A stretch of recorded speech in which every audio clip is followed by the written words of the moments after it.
जय हिंद दोस्तों, daily current affairs में फिर से हाजिर हूं। तो कल आपसे पूछे थे कि 8 कोर उद्योग सूचांक में निम्नलिखित में से किसको सर्वाधिक महत्व दिया गया है। ए का कोयला उत्पादन, बी का विद्युत उत्पादन, सी के उर्वरक उत्पादन और डी के इस्पात उत्पादन। इसका सही आंसर की बात करते हैं तो यानी कि इस्पात उत्पादन को दिया गया है। इसका देख लेते हैं। हाल ही में चर्चा रहा था, यानी कि इस्पात मंत्रालय का कहना है कि पर्यावरण चिंताओं के कारण यानी कि इससे ग्लोबल वार्मिंग यानी कि बहुत ज़्यादा बढ़ रहे हैं। इसके तहत यानी कि ग्रीन हाउस गैस बन रहे हैं।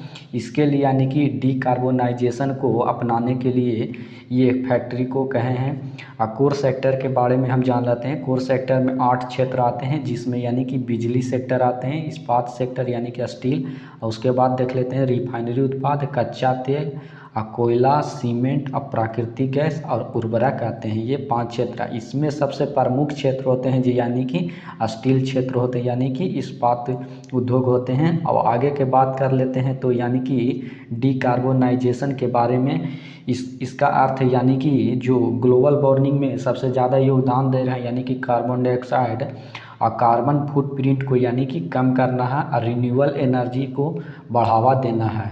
यानी कि इससे जलवायु परिवर्तन यानी कि कम होंगे, अस्थिरता को कम करेंगे। और दूसरी बड़ा बात है यानी कि दूसरा सबसे बड़ा कच्चा इस्पात उत्पादन में भारत का क्षेत्र है। उसके बाद देखते हैं तो यानी कि चाइना का स्थान प्रथम स्थान पर आता है। और आगे के बात कर लेते हैं तो यानी कि 2070 के दशक शून्य लक्ष्य को पूरा करने के लिए इस्पात सहित भारत को उद्योग क्षेत्र को कार्बन मुक्त भी करना है। हरित इस्पात का अर्थ होता है यानी कि जीवाश्म ईंधन के बगैर इस्पात का निर्माण करना, यानी जिसमें यानी कि ग्रीन हाइड्रोजन के तहत अक्षय ऊर्जा यानी कि रिन्यूएबल एनर्जी के तहत किए जाते हैं और उत्पादन किए जाते हैं। ब्लू हाइड्रोजन और कार्बन कैप्चरिंग के तहत भी ये उत्पादन किए जाते हैं। इससे क्या होता है, ग्लोबल वार्मिंग कम होते हैं और कार्बन फुटप्रिंट कम होते हैं। आज का फर्स्ट क्वेश्चन देख लेते हैं। क्वेश्चन नंबर 1, भारत में इस्पात उत्पादन उद्योग में निम्नलिखित में से किसके आयात की अपेक्षा होती है। ए का सोरा, बी के सेल फास्फेट, सी के कोकारी कोयला और डी के उपयुक्त में से सभी। इसका सही आंसर है यानी कि सी का कोकारी कोयला को होते हैं। ये निम्न प्रकार के कोयला होते हैं। भारत में यानी कि बढ़िया प्रकार के कोयला अभी नहीं हैं। इसके कारण कोकारी कोयला से उत्पादन इस्पात उद्योग में होते हैं। इसका व्याख्या कर लेते हैं तो यानी कि ज़्यादातर कोकारी कोयला आधारित यानी कि इस्पात बनाए जाते हैं, क्योंकि भारत में अच्छे कोयले नहीं हैं और रिन्यूएबल एनर्जी अभी उतनी विकसित नहीं हुई जितनी कि बाकी देश में हुआ है। देखते हैं तो सबसे ज़्यादा विकसित में देख लेते हैं तो चाइना और अमेरिका में देखा जाता है रिन्यूएबल एनर्जी के तहत। नेक्स्ट क्वेश्चन की ओर बढ़ते हैं। क्वेश्चन नंबर 2, निम्नलिखित में से कौन से कुछ महत्वपूर्ण प्रदूषक हैं जो भारत में इस्पात उद्योग द्वारा मुक्त किए जाते हैं। ए का सल्फर के ऑक्साइड और बी का नाइट्रोजन के ऑक्साइड, सी के कार्बन मोनोऑक्साइड और डी के कार्बन डाइऑक्साइड, सल्फर डाइऑक्साइड और नाइट्रोजन के ऑक्साइड और कार्बन मोनोऑक्साइड। इसका सही आंसर है यानी कि डी का, यानी कि सभी carbon dioxide, sulphur dioxide, nitrogen के ऑक्साइड और कार्बन मोनोऑक्साइड। कार्बन मोनोऑक्साइड है जो यानी कि सबसे खतरनाक गैसों में से एक है। इसका व्याख्या देख लेते हैं तो इस्पात में मुख्य प्रदूषक कण है जो यानी कि सल्फर डाइऑक्साइड, नाइट्रोजन डाइऑक्साइड और कार्बन डाइऑक्साइड और कार्बन मोनोऑक्साइड। कोक कोयला से यानी कि कार्बन मोनोऑक्साइड का उत्पादन करने के लिए ब्लास्ट हवा के साथ यानी कि रिएक्शन करता है, जो कि बदले में कार्बन डाइऑक्साइड और धातु के लोहे के उत्पादन करने के लोहे के ऑक्साइड के साथ यानी कि रिएक्शन करके ये गैस उत्पन्न होते हैं। यानी कि 2017 की इस्पात नीति के देख लेते हैं। यानी कि 2017 में जारी किया गया था। इसका लक्ष्य यानी कि 2030 तक भारत को 300 मीट्रिक टन इस्पात उत्पादन करने का क्षमता बढ़ाने के इसके ताकि यानी कि दीर्घकालिक क्षमता निर्माण करना है, घरेलू निर्माण क्षमता को बढ़ाना है, गुणवत्ता के भी उत्पादन को भी सुधारना है और विश्व स्तरीय पर यानी कि प्रतिस्पर्धा को भी बढ़ाना है।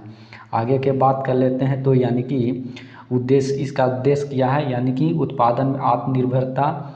इसका यानी कि केंद्रीय सार्वजनिक क्षेत्र में भी यानी कि इसका उत्पादन को समर्थन करना है। अब अंतर्राष्ट्रीय स्तर पर भी प्रतिस्पर्धा करना है और घरेलू मांग को भी यानी कि वृद्धि करना है।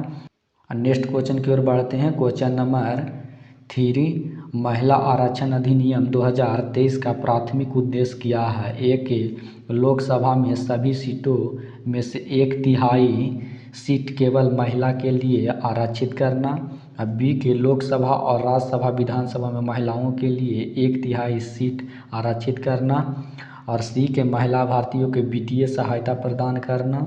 और डी के राज्यसभा में महिलाओं के लिए 1/3 सीटें आरक्षित करना। इसका सही आंसर यानी कि लोकसभा और राज्य विधानसभा में महिलाओं को हाल ही में पास किया गया था 1/3 सीटों का आरक्षण किया जाएगा। इसमें यानी कि 15 वर्ष के लिए आरक्षण किया जाएगा। इसके बाद जनगणना होगा, इसके आधार पर आगे के लिए बढ़ाया जाएगा। इसका व्याख्या देख लेते हैं। तो यानी कि महिला आरक्षण अधिनियम 2023 के तहत यानी कि 106वां संशोधन किया गया था, जिसमें यानी कि लोकसभा, राज्य विधानसभा और राष्ट्रीय राजधानी क्षेत्र यानी कि केंद्र शासित क्षेत्र जहां विधानसभा है वहां महिलाओं के 1/3 सीट के आरक्षण के लिए सीट रखा गया है, जिसमें यानी कि अनुसूचित जाति SC ST को भी शामिल किया गया है। और इसका यानी कि 15 वर्ष के लिए तक लागू किया जाएगा। इसके बाद यानी कि जनगणना के आधार पर इसको आगे बढ़ाया जाएगा। नेक्स्ट क्वेश्चन की ओर बात करते हैं। क्वेश्चन नंबर 4, महिला आरक्षण अधिनियम 2023 के अनुसार विधायी निकाय में महिलाओं के लिए आरक्षण कब तक जारी रहेगा? ए का 10 वर्ष, बी का 20 वर्ष, सी का 15 वर्ष और डी का 5 वर्ष। इसका सही आंसर यानी कि 15 वर्ष रहेगा। इसका व्याख्या देख लेते हैं। तो यानी कि महिला आरक्षण अधिनियम 2023 के तहत जनगणना के प्रकाशन के बाद प्रभावी होगा और 15 वर्ष की अवधि के लिए लागू होगा। नेक्स्ट क्वेश्चन की ओर बढ़ते हैं। क्वेश्चन नंबर 5, भारतीय संविधान के कौन से अनुच्छेद सीधे तौर पर SC ST समुदाय के आरक्षण से संबंधित है? जैसा कि SC ST अत्याचार निवारण अधिनियम 1989 में संदर्भित है। ए का अनुच्छेद 14, 19 और 25। अब अनुच्छेद बी का अनुच्छेद 18, 24, 32, सी का अनुच्छेद 16, 23 और 29 और डी का अनुच्छेद 15, 17 और 21। इसका सही आंसर यानी कि डी है, अनुच्छेद 15, 17 और 21 में दिया गया है। इसका हम व्याख्या देख लेते हैं। तो यानी कि अनुसूचित जाति अनुसूचित जनजाति के लिए अधिनियम 1989 में यह प्रावधान किया गया है। अनुच्छेद 15 के बात करते हैं यानी कि धर्म जाति इसके नाम पर भेदभाव नहीं कर सकते हैं। और 17 के अनुच्छेद के बात करते हैं तो अस्पृश्यता यानी उन्मूलन है, छुआछूत को बढ़ावा नहीं देना है, नहीं तो कार्रवाई आपके खिलाफ होगा। 21 के यानी कि जीवन और व्यक्तिगत स्वतंत्रता के आरक्षण का ये उल्लेख करता है, ये मौलिक अधिकार है ये सब। नेक्स्ट क्वेश्चन की ओर बढ़ते हैं। क्वेश्चन नंबर 6, संशोधित SC ST अधिनियम 2018 में FIR के संबंध में क्या महत्वपूर्ण बदलाव किया गया है? ए का FIR के लिए प्रारंभिक जांच की आवश्यकता नहीं है। बी के FIR दर्ज करने के लिए पूर्व अनुमोदन की आवश्यकता है। सी के झूठी FIR के लिए नई सज़ा का प्रावधान है। डी के FIR दर्ज करने के लिए पहले अनिवार्य प्रारंभिक जांच है। इसके लिए कुछ भी नहीं, यानी कि FIR दर्ज करने के लिए प्रारंभिक जांच की आवश्यकता नहीं है, यानी कि ए का सही है। इसका व्याख्या देख लेते हैं। तो यानी कि 2018 में संशोधन किया गया था SC ST में।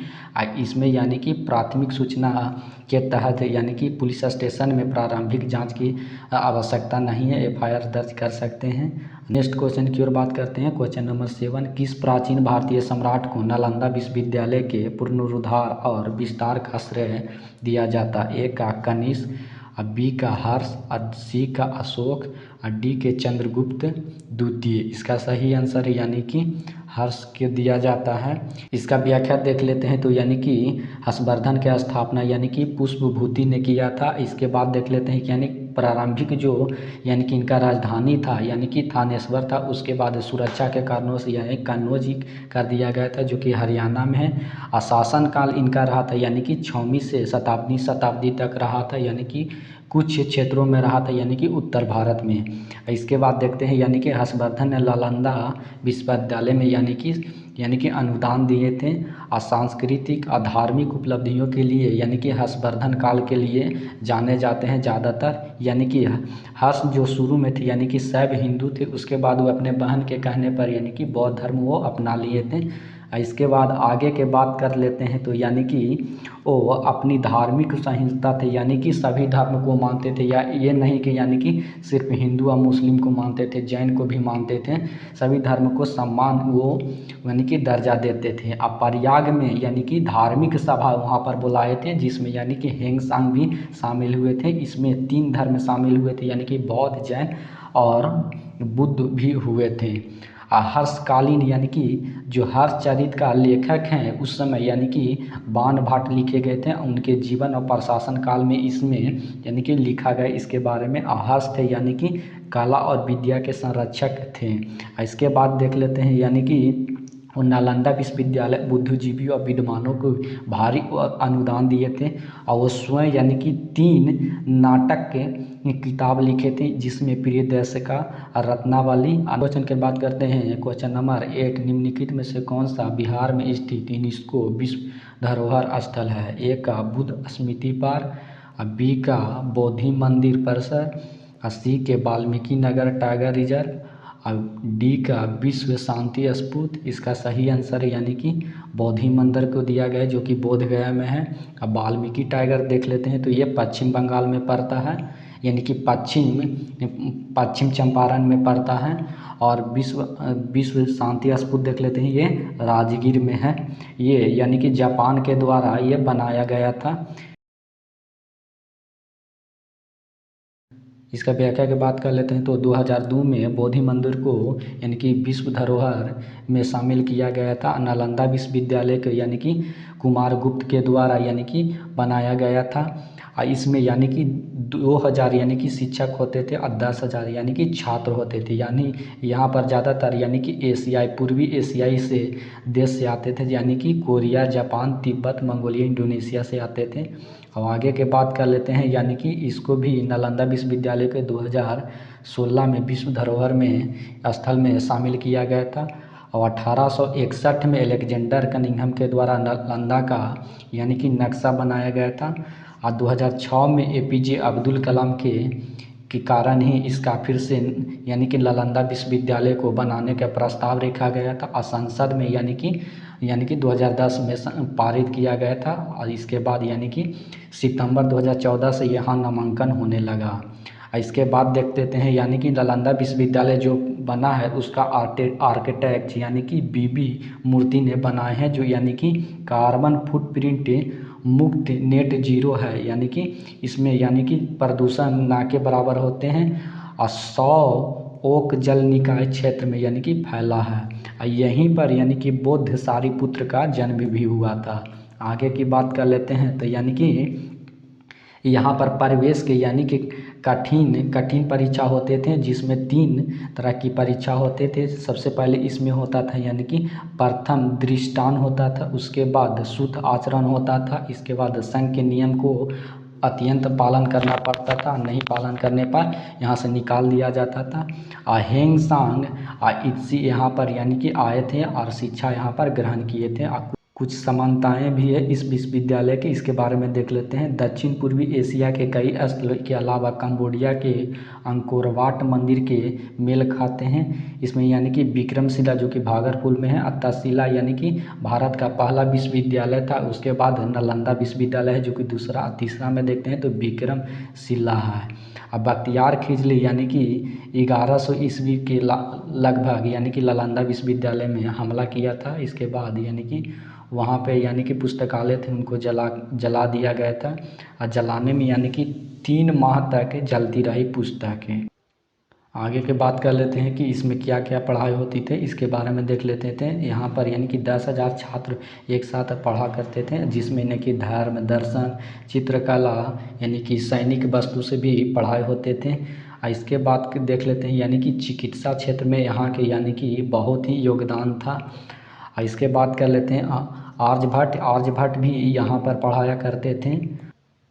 आगे के बाद देख लेते हैं हेंगसांग के अनुसार यानी कि वो अपने आत्मकथा में लिखे थे कि यानी कि यहाँ पर जो स्तूप बनाए थे उनका कहना था कि ये अशोक के द्वारा बनाए गए थे, यानी कि 3री शताब्दी ईसा पूर्व में ये बनाया गया था।